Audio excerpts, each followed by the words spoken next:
Bismillahirrahmanirrahim. Alhamdulillahi rabbil alamin. Ar-Rahmanir Rahim. Maliki yaumiddin. Iyyaka na'budu wa iyyaka nasta'in. Ihdinas siratal mustaqim. Siratal ladzina an'amta 'alaihim ghairil maghdubi 'alaihim waladdallin. Wassalatu wassalamu ala Rasulillah wa alihi wa sahbihi wa man wala. Rabbana zidna ilma warzuqna fahma. Kita sambung perbincangan tentang mazhab-mazhab Khawarij. Seterusnya mazhab Al-Ajarirah. Mereka ialah pengikut Abdul Karim bin Ajrat. Diambil kata Ajarirah, yang pada mulanya menjadi pengikut Atiyah bin Al-Aswad Al-Hanafi. Kemudian dia mempunyai pendapatnya dan mengumpulkan pengikut. Ada juga ulama yang menyatakan bahawa Abdul Karim ini pernah menjadi pengikut Abu Bayhas. Tetapi akhirnya bertelengkah dengannya. Di antara ajarannya, ajaran mereka ini menafikan surah Yusuf daripada Al-Quranul Karim. Surah Yusuf bukan daripada Quran, kata dia. Ini satu ajaran yang salah. Menafikan surah dalam Quran. Menurut mereka, surah Yusuf hanyalah satu kisah sahaja. Kerana di dalamnya ada perkara-perkara fasik, maka ia tidak termasuk daripada Al-Quranul Karim. Dan dalam surah ini ada kisah tentang cerita fasik. Cerita anak-anak Nabi Yaqub membuang Nabi Yusuf dalam telaga. Nabi Yusuf dipitnah oleh seorang perempuan yang cantik. Tapi Allah Ta'ala memelihara Nabi Yusuf. Memanglah dalam Quran banyak kisah Nabi-Nabi, termasuk kisah wali-wali, seperti Ashabul Kahfi, Zulqarnain, termasuk kisah orang-orang yang kafir, yang kuat menentang Islam, Fir'aun, Namrud, semua ada dalam Quran. Tujuannya untuk menjadi i'tibar. Tapi mereka ini menafikan surah Yusuf. Padahal surah lain ada lagi kisah-kisah. Ajaran ini salah. Yang kedua, kanak-kanak orang-orang musyrikin masuk ke neraka bersama ibu bapa mereka. Ini juga satu pahaman yang salah. Kerana Allah Ta'ala tidak menyaksakan hamba-Nya yang tak sampai seruan agama. Kanak musyrikin yang mati kecil, masuk neraka kerana ayah dia musyrikin. Itu tak betul.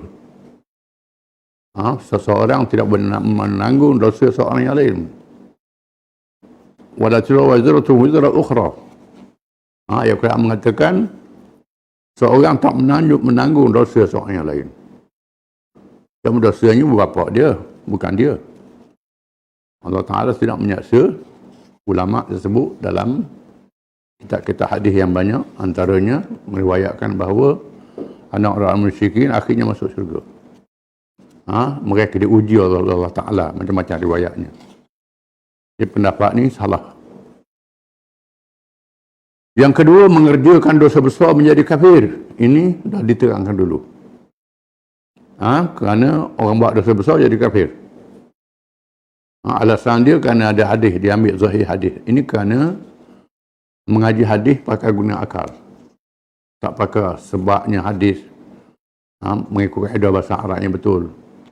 Di sana ada hadis man taraka as-salata muta'ammidan faqad kafara jihara. Barang siapa yang meninggalkan semayang sengaja jadi kafir.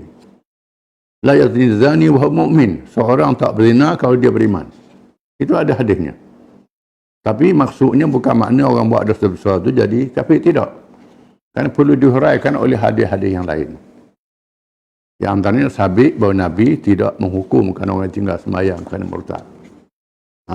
Dan kecuali kalau dia kata semayang tak wajib, barulah jadi kafir. Kalau dia tinggal semayang dalam keadaan dia beriman semayang tu wajib, cuma dia malas, dosa besar. Termasuk mereka yang berzina, yang dihukum rejam, yang dihukum hudud. Mereka disembahyangkan jenazahnya oleh Nabi SAW. Kalau dia kafir, Nabi tak sembahyang jenazah dia. Ini bercanggah dengan hadis-hadis yang lain. Yang keempat, berhijrah hanyalah suatu fadilat, bukannya fardu. Berhijrah sebagai satu fadilat, bukannya fardu. Sedangkan mengikut Al-Quranul Karim, barang siapa yang duduk dalam negeri kafir, dia diajar oleh orang kafir, akidah dia terancam. Kalau dia berkuasa berhijrah, wajib berhijrah. Banyak ayat Al-Quran yang mengatakan wajib berhijrah. Dan Allah Ta'ala mereka yang ada kuasa tak berhijrah. Firman Allah Ta'ala,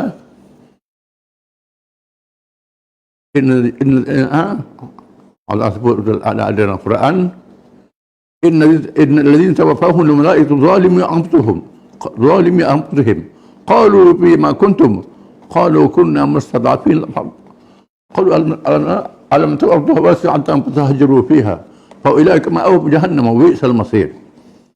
Berkatalah mereka yang tak berhijrah, yang dikerah oleh orang-orang musyrikin berperang dalam perang Badar.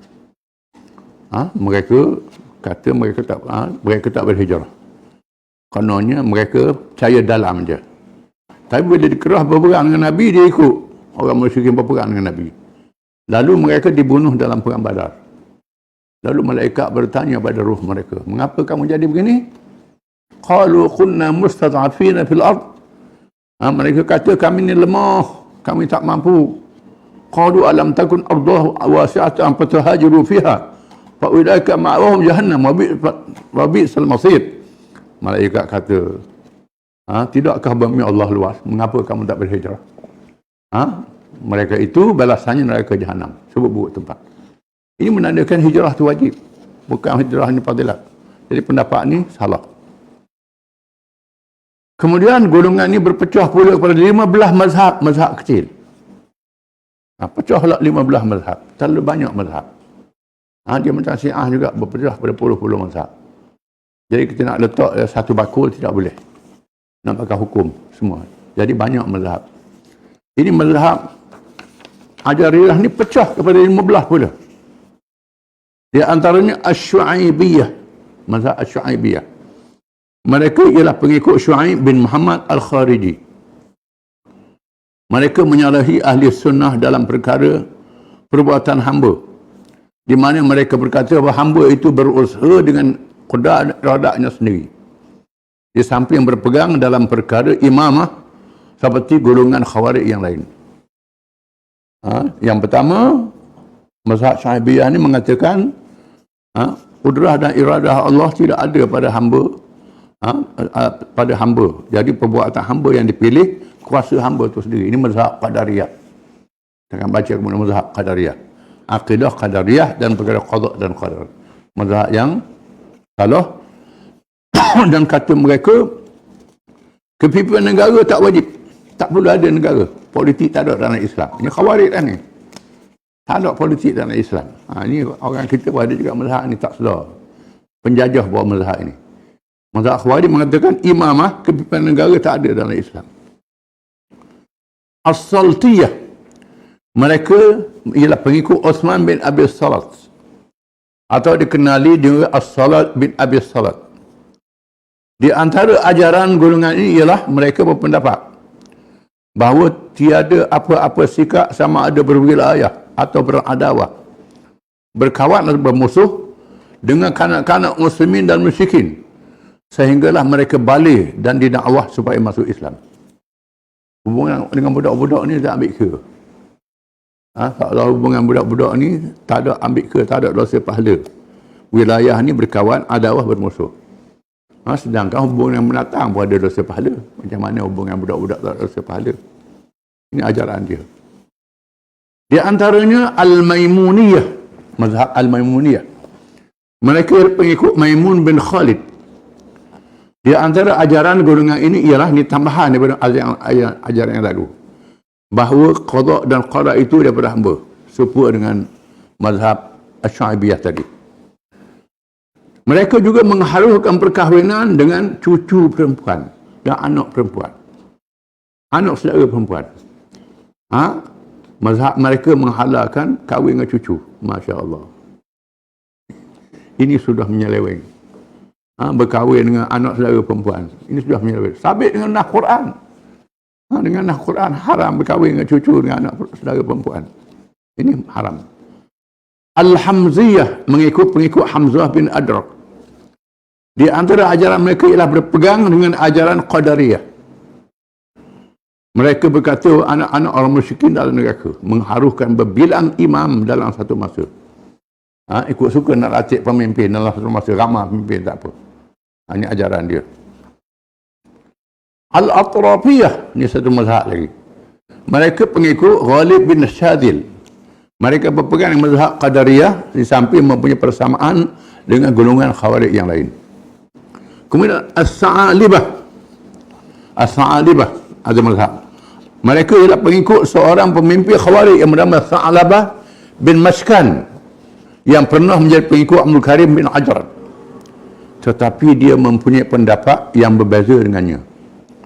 Di antaranya dalam perkara kanak-kanak. Kerana menurut mereka kanak-kanak itu tidak boleh dihukum. Sehingga ternyata sama ada dia menerima atau menolak kebenaran, atau menerima dan menolak kezaliman. Di samping mempunyai persamaan dengan mazhab-mazhab Khawarij yang lain. Seterusnya mereka berpecah pula kepada beberapa mazhab. Pecah pula ini pula. Banyak mazhab pecah dia. Berpecah pada mazhab. Di antaranya Al-Akhnasiyah. Pengikut seorang bernama Al-Akhnas. Di antara ajaran mereka ialah tidak boleh mengambil keputusan terhadap mereka yang berada di negeri musuh dan bertaqiyah. Bertaqiyah ni menyelamatkan diri. Tak mengakui Islam, menyelamatkan diri. Diharamkan membunuh secara diam-diam. Tak boleh bunuh secara senyap-senyap, termasuk musuh-musuh Islam. Di antara ajaran dia, orang Islam duduk di negeri musuh tak boleh buat keputusan. Orang Islam duduk di negeri kafir, tak tahu Islam ke kafir ke. Ini banyak orang Islam duduk di negeri musuh, duduk di China, duduk di Rusia, duduk di mana-mana. Banyak Islam jugalah. Tapi puak ni mengatakan tak tahu dia Islam ke tidak. Ini ajaran salah. Kemudian orang yang bertaqiyah, orang yang dipaksa supaya dia jangan mengakui Islam, sedangkan hati dia Islam. Orang ni tak boleh hukum. Sedangkan mengikut Islam, dia diberi rukhsah oleh Allah Ta'ala. Allah Ta'ala beri kemudahan. Iman dia tak rosak. Dia membunuh secara diam-diam, tak boleh. Sedangkan dalam hadis, dalam sirah Nabawiyah, Nabi suruh sahabat dia bunuh Ka'ab bin Ashraf, seorang pemimpin Yahudi, bunuh secara diam. Kerana dia terlalu jahat, duduk di negeri yang sangat membahaya, seorang Yahudi yang sangat bahaya. Nabi izinkan sahabat membunuh Ka'ab bin Ashraf di waktu malam. Ini ada hadis. Yang kedua, mazhab Asy-Syaibaniyah. Molek nama bahasa Arab bukan main. Mereka ialah pengikut Syaiban bin Salamah. Di antara ajarannya ialah berpegang dengan ajaran Jabariyah. Jabariyah ni orang curi kerana Allah Ta'ala buat dia jadi curi. Dia macam ada dosa lah dia. Dia buat apa Allah Ta'ala takdir dia buat apa. Ni semua Allah Ta'ala mereka. Seorang hamba tak ada ikhtiar dan usaha. Dan menyatakan bahawa Allah itu tidak tahu sehinggalah dia menjadikan ilmu baginya. Dan menyerupakan Allah dengan makhluknya. Menyerupakan Allah dengan makhluk. Allah Ta'ala tak tahu makhluk dia nak buat apa akan datang. Ini semua ajaran mengarut.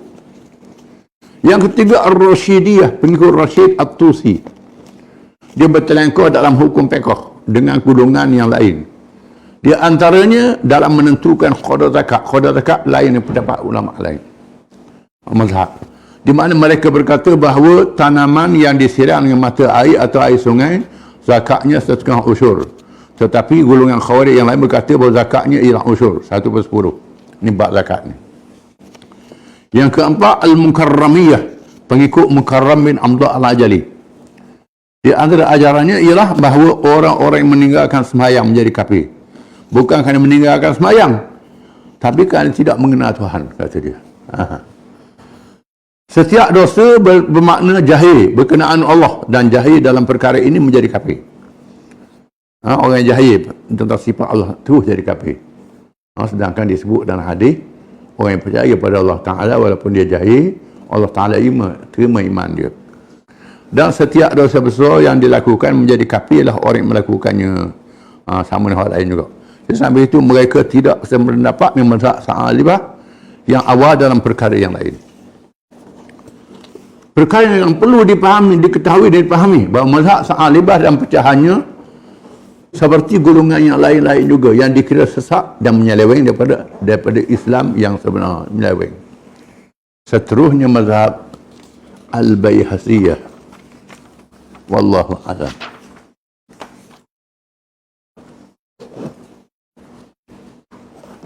Banyak sangat mazhab.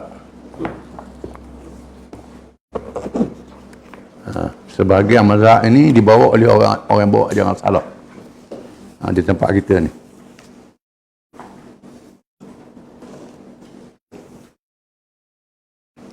Kita baca sirah Nabawiyah.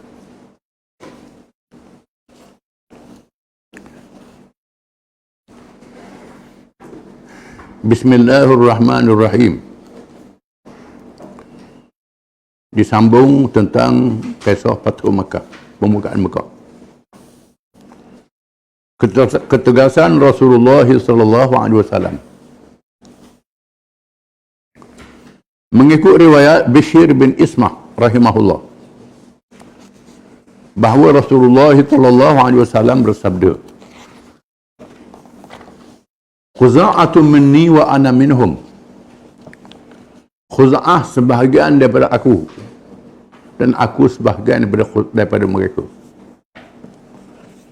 Kisah dahulu, minggu lepas, Fathu Makkah berlaku apabila musyrikin Mekah Quraisy melanggar perjanjian Hudaybiyah. Dalam perjanjian Hudaybiyah yang dimenteraikan, mana-mana kabilah boleh bergabung dengan mana yang dia mahu. Sama ada bergabung dengan Muhammad sallallahu alaihi wasallam atau bergabung dengan Quraisy. Mana-mana yang bergabung tak boleh menyerang antara satu sama lain. Bukan sahaja pihak yang terlibat dalam perjanjian Hudaybiyah, termasuk yang bernaung tak boleh menyerang. Tiba-tiba Bani Bakar yang bernaung di bawah Quraisy menyerang Khuza'ah. Apalagi Khuza'ah sudah menjalinkan hubungan sejak zaman Datuk Nabi sallallahu alaihi wasallam. Dan seterusnya Khuza'ah ni juga ramai masuk Islam. Masuk Islam.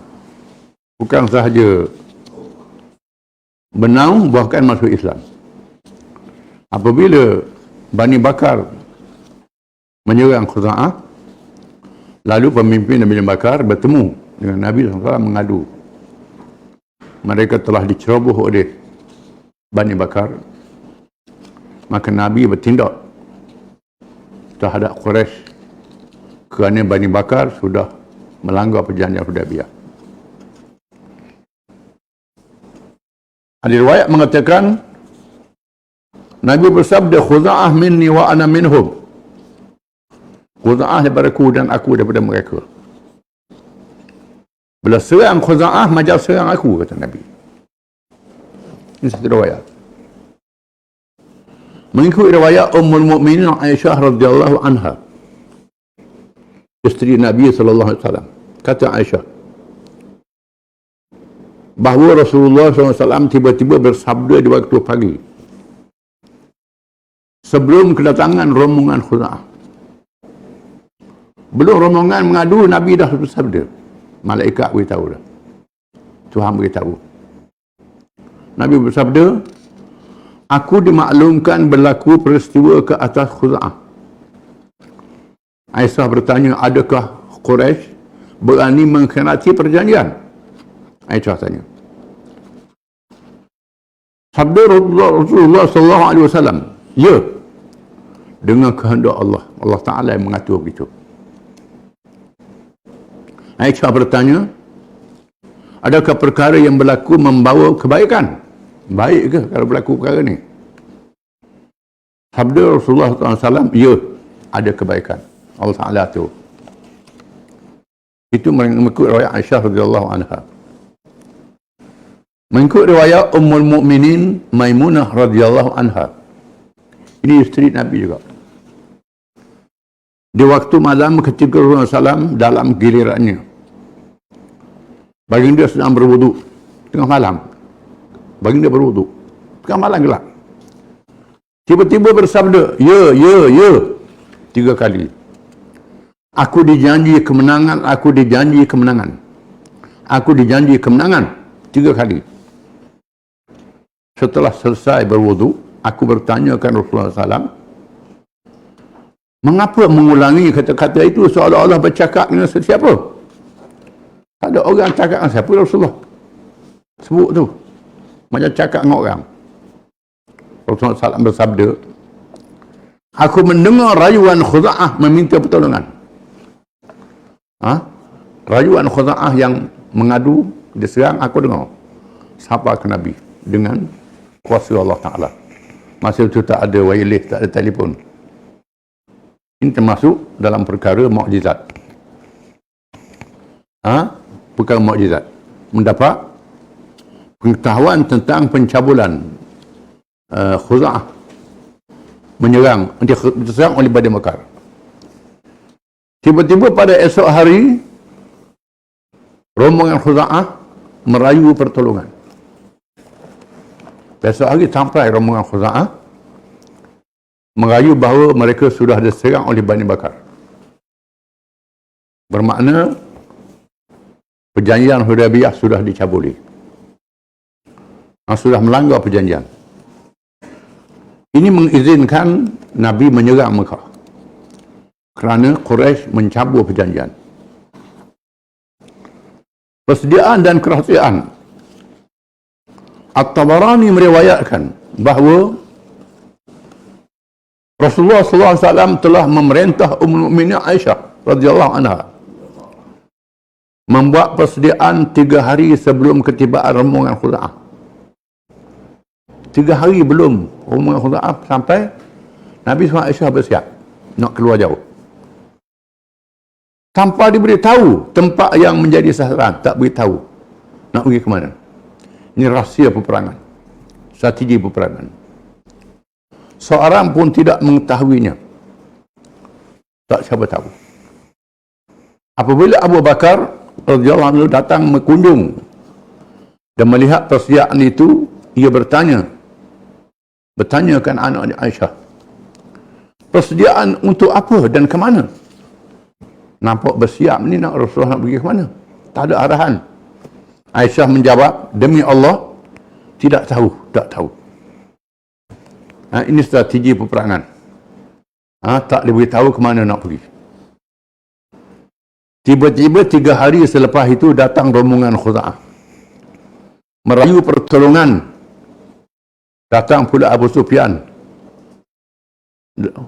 Rombongan Khuza'ah tiba merayu bahawa mereka sudah diserang oleh Bani Bakar yang bernaung di bawah Quraisy. Kemudian Abu Sufyan yang menjadi pemimpin Mekah datang pula minta sambung perjanjian Hudaybiyah. Maka diketahui bahawa Mekah akan menjadi sasaran. Dan Rasulullah SAW mengisytiharkan supaya bersedia untuk berperang ke Mekah. Seterusnya bersabda, Wallahi la aghzuwanna Quraisyan thalatha marratin. Nabi bersabda, demi Allah, aku pasti memerangi Quraisy. Diulang 3 kali. Kemudian baginda bersabda, berdoa kepada Allah. Nabi berdoa, Allahumma khudhil uyun wal akhbar an Quraisy hatta nughitaha fi biladiha. Ya Allah Tuhanku, tutupkanlah penglihatan dan berita ke atas Quraisy sehingga kami mengejutkan mereka di negeri mereka. Nabi mengancam untuk melancarkan serangan mengejut. Nabi minta Allah Ta'ala lindungkan berita tentang persiapan untuk menyerang Mekah supaya Quraisy tak tahu.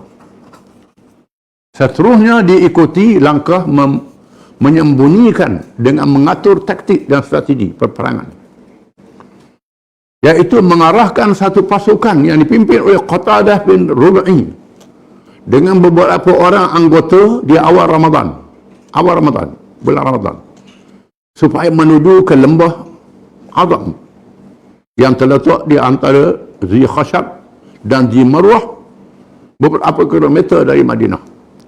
Lembah yang menghala ke arah bertentangan daripada Mekah dengan tujuan mengelirukan musuh. Seolah Rasulullah SAW akan bergerak ke arah itu. Seterusnya mereka diperintah supaya menuju ke Mekah, bergabung dengan bala tentera yang besar. Nabi suruh satu pasukan peninjau.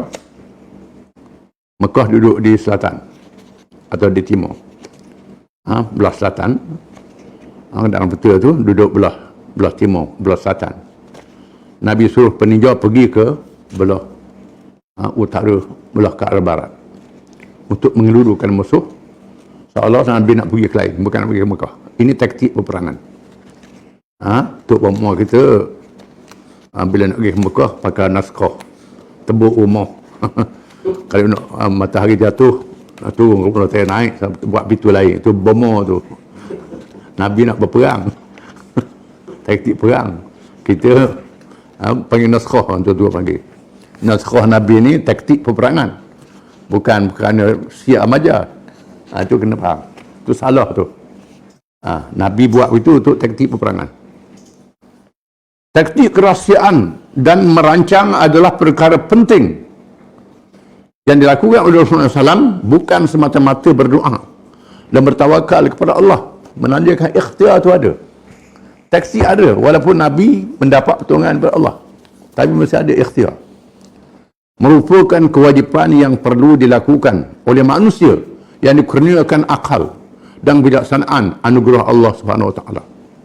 Allah berfirman, "Laqad kana lakum fi Rasulillahi uswatun hasanah liman kana yarjullaha wal yawmal akhir wa dzakarallaha katsira." Surah Ahzab ayat 21.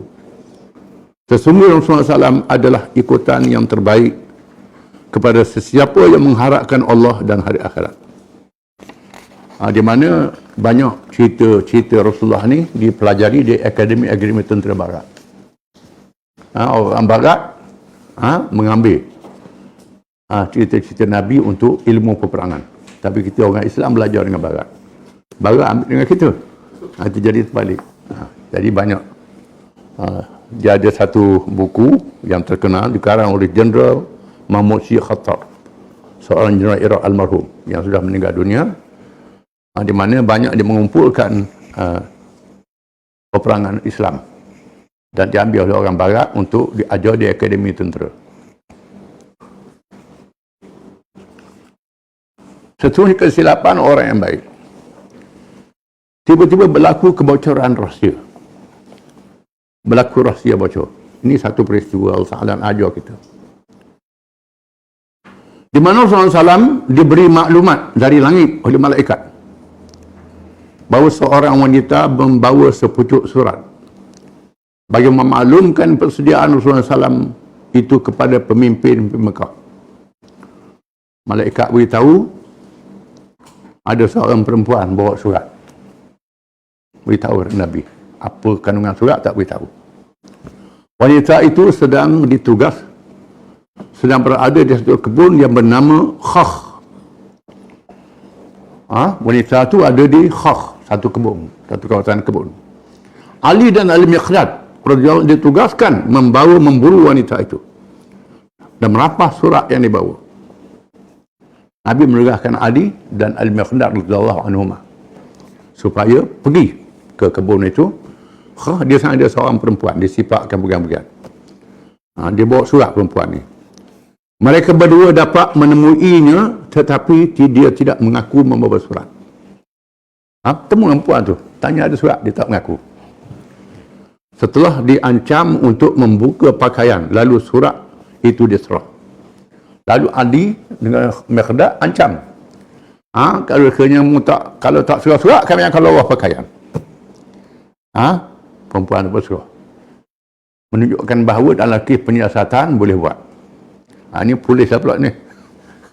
Ilmu kepolisan, ilmu ketenteraan. Kerana kita nak dapat rahsia, boleh. Paksa. Ini ada dalam hadis. Nabi izinkan. Ali yang Miqdad kata, kalau tak tunduk surat, kami akan lawah pakaian. Nabi mesti benar. Nabi tak bohong. Kata Sayyidina Ali, Nabi benar. Ni kamu yang bohong. Wanita itu ialah seorang penyanyi di Mekah. Dia datang ke Madinah dan masuk Islam. Dia meminta makanan dan bantuan dari Rasulullah SAW. Rasulullah bersabda, maka nafi ghina'ika ma yughnik. Nyanyianmu itu tidak dapat membantumu untuk keperluan hidup. Nabi kata. Dia seorang penyanyi. Dia tak cukup duit. Datang ke Madinah minta bantuan dengan Nabi. Nabi kata, rezeki nyanyian itu tak cukup untukmu. Dia memberitahu bahawa selepas peperangan Badar, nyanyian dihentikan. Lepas perang Badar, naik kelak tutup di Mekah. Jadi tak ada hasil dia. Rasulullah SAW menunaikan permintaan, tetapi Hatib kemudian Nabi beri bantuan ke dia, tetapi Hatib mengupahnya dengan 10 dinar. Hatib bin Abi Balta'ah seorang sahabat beri upah pada perempuan ni dan kain pakaian dan memintanya menyimpan rahsia. Nabi surat daripada Hatib.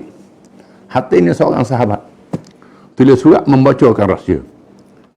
Apabila tiba di Mekah, dia murtad. Duit dan kain dapat mengubah fikirannya. Seterusnya menyanyikan lagu yang mencela Rasulullah SAW.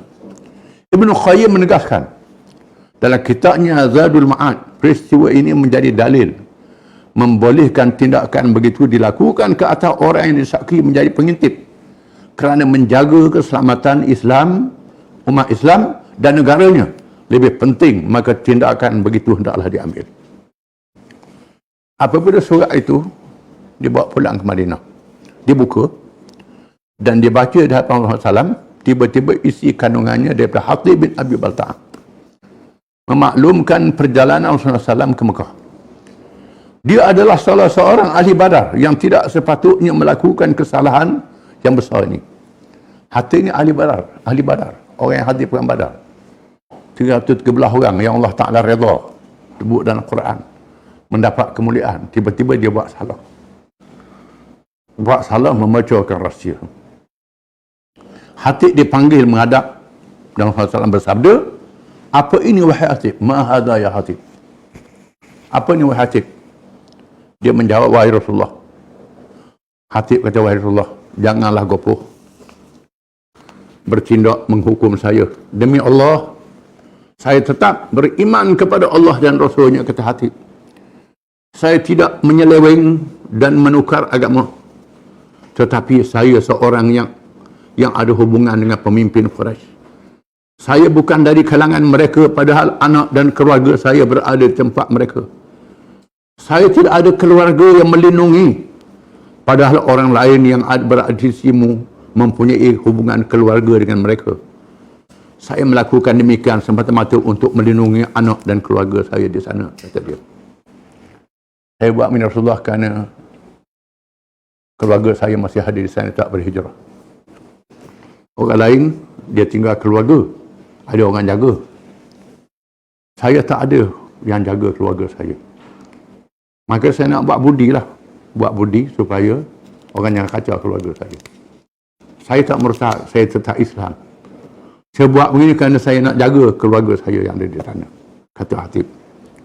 Umar radhiyallahu anhu menyambut, saya nak menyambut, wahai Rasulullah, biarkan saya pancung lehernya kerana dia telah mengkhianati Allah dan Rasulnya. Dia telah munafik, kata Sayyidina Umar. Sayyidina Umar kata, ya Rasulullah, biar saya pancung leher dia, kerana dia sudah membajaukan rahsia, dia munafik, paling tadah pada musuh.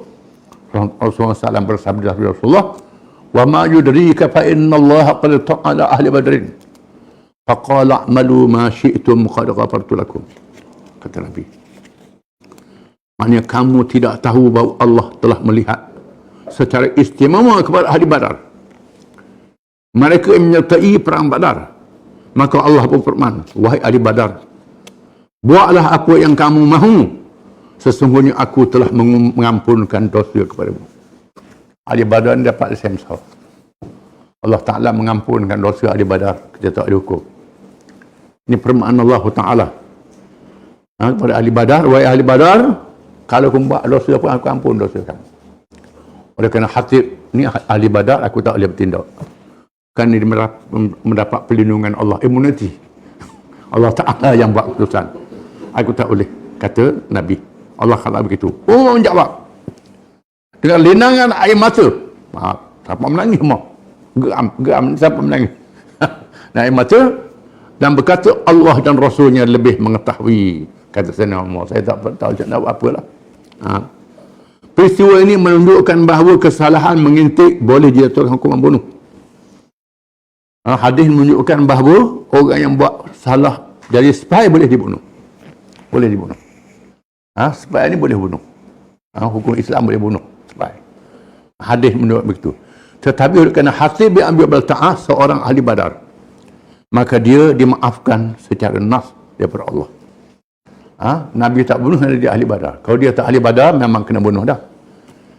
Jadi hukumnya, ini ada hukum dalam peristiwa ini, bahawa mengikut hukum Islam, seorang yang khianat pada negara, yang membocor rahsia negara, boleh jatuhkan hukuman bunuh. Para ulama tafsir menyatakan bahawa peristiwa ini menjadi sebab turunnya firman Allah Ta'ala dalam ayat yang panjang, iaitu firman Allah Ta'ala, ya ayyuhalladzina amanu la tattakhidhu aduwwi wa aduwwakum awliya tulquna ilaihim bil mawaddah wa qad kafaru bima ja'akum minal haqq yukhrijuna ar-rasula wa iyyakum an tu'minu billahi rabbikum in kuntum kharajtum jihadan fi sabili وابتغاء مرضاتي تسرون إليهم بالمودة وأنا أعلم بما أخفيتم وما أعلنتم ومن يفعله منكم فقد ضل سواء السبيل إن يسخفوكم يكونوا لكم أعداء ويبسطوا إليكم أيديهم وألسنتهم بالسوء ودوا لو تكفرون لن تنفعكم أرحامكم ولا أولادكم يوم القيامة يفصل بينكم والله بما تعملون بصير قد كانت لكم أسوة حسنة في إبراهيم والذين معه إذ قالوا لقومهم إنا براء منكم ومما تعبدون من دون الله كفرنا بكم وبدا بيننا وبينكم العداوة والبغضاء أبدا حتى تؤمنوا بالله وحده إلا قال إبراهيم لأبيه لأستغفرن لك وما أملك لك من الله من شيء ربنا عليك توكلنا وإليك أنبنا وإليك المصير ربنا لا تجعلنا فتنة للذين كفروا واغفر لنا ربنا إنك أنت العزيز الحكيم. Surah Al-Mumtahanah ayat 1 hingga 5. Sebab turun ayat ini ialah kerana peristiwa Hatib bin Abi Balta'ah. Maksudnya, wahai orang-orang yang beriman, janganlah kamu mengambil seteruku dan seteru kamu menjadi teman rapat dengan cara kamu sampaikan kepada mereka berita-berita rahsia orang-orang mukmin dengan sebab hubungan baik dan kasih mesra yang ada di antara kamu dengan mereka, sedang mereka kufur ingkar terhadap kebenaran Islam yang sampai kepada kamu. Mereka pula telah mengeluarkan Rasulullah SAW dan juga mengeluarkan kamu dari tanah suci Mekah disebabkan kamu beriman kepada Allah Tuhan kamu Janganlah kamu berbuat demikian jika sebenarnya kamu keluar untuk berjihad pada jalanku dan untuk mencari keredaanku. Tidaklah ada sebarang faedahnya kamu mengadakan hubungan kasih mesra dengan mereka secara rahsia, sedangkan aku amat mengetahui akan apa yang kamu rahsiakan dan apa yang kamu zahirkan. Ingatlah, sesiapa yang melakukan perkara yang demikian, maka sesungguhnya telah sesatlah ia dari jalan yang betul. Jika sekiranya mereka dapat menguasai kamu, nescaya mereka akan menjadi musuh yang membahayakan kamu, dan mereka akan membebaskan tangan mereka dan lidah mereka terhadap kamu dengan kejahatan. Serta mereka suka kalau kamu juga menjadi kafir seperti mereka. Kaum kerabat kamu dan anak-anak kamu yang tidak mengikut kamu secara beriman tidak sekali-kali akan membawa faedah pada kamu pada hari kiamat. Allah akan memisahkan kamu semua pada hari itu. Dan ingatlah, segala yang kamu kerjakan Allah amat melihat. Sesungguhnya adalah menjadi ikutan paling baik bagi kamu cara Nabi Ibrahim dan pengikut-pengikutnya semasa mereka berkata kepada kaumnya yang kufur, sesungguhnya kami berlepas diri daripada kamu dan daripada apa yang kamu sembah selain dari Allah. Kami kufur ingkar terhadap segala penyembahan kamu, dan dengan ini nyatalah perasaan permusuhan dan kebencian di antara kamu dan kamu di antara kami dan kamu selama-lamanya, sehinggalah kamu menyembah Allah semata-mata. Tetapi janganlah dicontohi perkataan Ibrahim perbapanya, aku beristighfar kepada Tuhan untuk mengampunkan dosamu, dan aku tidak berhak menahan seksa dari Allah sedikit jua pun. Daripada menimpamu, berdoalah wahai orang-orang yang beriman, sebagaimana Nabi Ibrahim dan pengikutnya berdoa ketika mereka memusuhi kaumnya yang kafir dengan berkata, wahai Tuhan kami, kepada Engkaulah sahaja kami berserah diri, dan kepada Engkaulah kami kembali bertaubat, serta kepada Engkau jualah tempat kembali. Wahai Tuhan kami, janganlah Engkau jadikan kami tergoda sehingga menyeleweng kerana tindakan orang yang kafir, dan ampunkanlah dosa kami, wahai Tuhan kami. Sesungguhnya Engkaulah sahaja yang maha berkuasa lagi maha bijaksana. Ayat ini menjadi dalil sejauh mana hubungan kita dengan orang bukan Islam. Boleh hubung, tapi ada batas. Jangan merugikan Islam. Kita mesti berpihak pada orang Islam. Ayat ini menegaskan makna itu. Ya, Hatib yang biar bertaah kerana nak jaga hubungan keluarga, membocorkan rahsia. Ini silap. Dalam politik hari ini, politik antarabangsa, normalisasi yang dilakukan oleh orang Arab, mengadakan hubungan biasa dengan Israel dalam keadaan orang Arab membunuh orang Palestin. Yahudi bunuh orang Palestin. Tiba-tiba nak dinormalisasikan. Lupa terhadap permusuhan mereka terhadap Islam. Betul dalam politik negara kita hari ini, dengan DAP lah tengah-tengah kita sebut. Yang nyata dia bermusuh dengan Islam. Jadi bila nyata dia bermusuh dengan Islam, kita kena utamakan orang Islam. Utamakan orang Islam. Kena tolak mereka yang nyata bermusuh dengan Islam ini. Dan mereka yang bersekongkol dengan musuh-musuh ini sangat salah di sisi agama Islam. Tak boleh sekali. Kita kena utama orang Islam. Walaupun kita berkelahi, kita apa dengan sama Islam ni, kita utamakan orang Islam juga. Ini ayat ni menjadi satu dalil yang sangat penting kita kena sedar. Mengapa seorang yang bertaraf ahli Badar boleh melakukan kesalahan, bahkan dosa besar seperti ini? Menandakan mereka tidak maksum terpelihara daripada dosa. Walaupun ada iman di dalam hatinya dengan pengakuan dari Allah dan Rasul SAW. Bermakna juga dia tidak munafik. Tetapi kelemahan manusia berlaku pada dirinya. Maka berlaku ketelanjuran sehingga perasaan terlalu kasihkan keluarga mengatasi keselamatan Islam yang tercinta. Oleh kerana iman masih ada, maka dia berhak mendapat keampunan Allah. Ini menunjukkan betapa besarnya peranan iman yang ada dalam hati seseorang Muslim. Maka iman hendaklah dipelihara. Iman bersama dengan amalan yang terbaik iaitu penyertaan dalam peperangan Badar menyelamatkan Hatib bin Abi Balta'ah. Tanpa iman yang sah, semua amalan yang soleh dibatalkan di sisi Allah. Ini salah mereka mengatakan daripada orang Islam yang jahat baik, orang kafir yang baik. Itu salah. Salah. Ada orang Islam yang jahat, orang kafir yang baik. Kita kena baik orang kafir yang baik. Tolak orang Islam yang jahat. Itu tidak boleh. Tak boleh. Kerana iman sangat penting dalam Islam.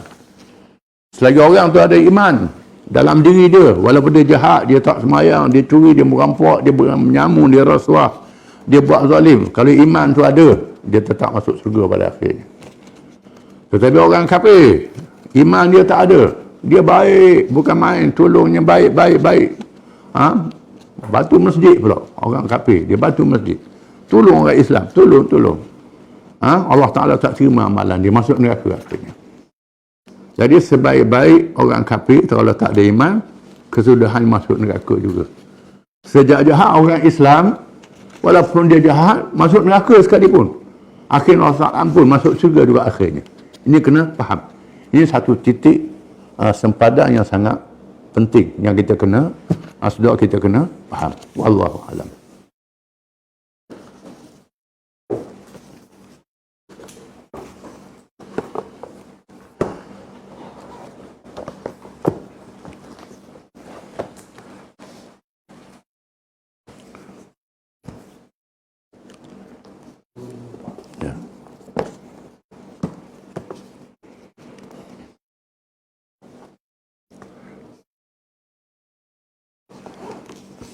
أعوذ بالله من الشيطان الرجيم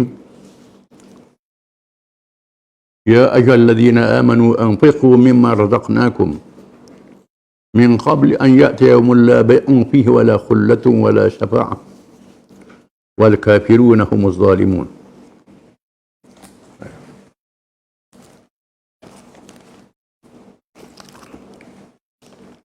Wahai orang-orang yang beriman,